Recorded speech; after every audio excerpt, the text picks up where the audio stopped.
Every year, NewsNation's parent company, Nexstar, holds an incredible event called Remarkable Women, brought to you by Olay. Well, it's time to celebrate inspiring women across the United States who are making a difference in their communities but might not be getting the recognition they really deserve. 125 women were selected from cities and towns all across the country, and they were all sent on an all-expenses VIP trip to Nashville. Those remarkable women were also able to choose a charity of their choice for Nexstar to donate $1,000 to. And then it all culminated in one winner being chosen as the 2026 Remarkable Woman of the Year. And that woman this year is Becca Stevens.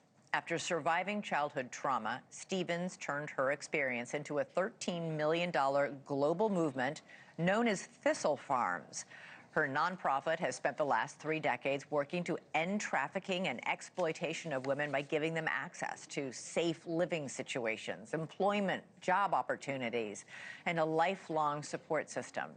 And Stevens' work didn't stop there. She has started 13 nonprofits, mentored more than 70 organizations, and raised $90 million to advance mission-driven work around the world. Joining us now is Becca Stevens. Hey, congratulations. Given those stats, you certainly earned this honor. Tell me how it felt to get on stage and get that big award.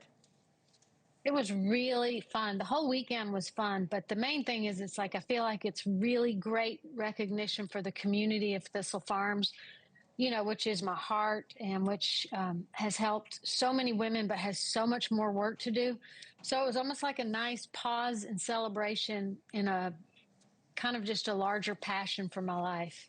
You started working with survivors in 1997, and you knew from the start that your mission was to combat trafficking. What made you pick that as your way to give back and help? Well, I feel like that working with small communities of women really affects everything. So it's working with families, it's working with the environment, it's working with economics. I mean, that's just the heart of it. And if you look at any data, if you invest in women, you heal communities, and when you rape women, you kill communities.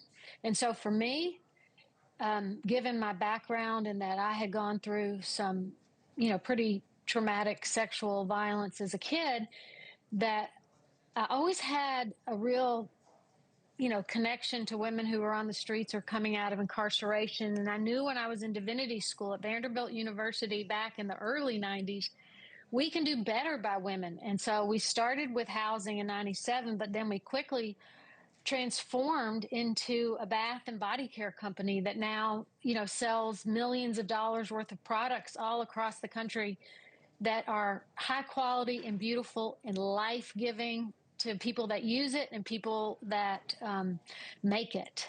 And the people who make it are some of these women? Yeah, we have about 120 employees, and we have 72 sister communities in the U.S., and now we have 46 global partners. So we can source, the actual essential oils that go into the product. We can manufacture the product. We have a whole distribution system. And what I love the most is that we're not doing it for women. We're doing it alongside heroic women who have overcome so much. So the head of manufacturing, the head of all residential services, the head of the Founders Outreach, those are all graduates of the program who have taken their rightful place as healers themselves. What are some of the stories of some of the women you have helped, some of the women who've managed to transform their lives thanks to you? Well, there's so many stories. There's so many beautiful, amazing stories from women. One in particular I'm thinking of is a woman who was trafficked as early as 6 years old.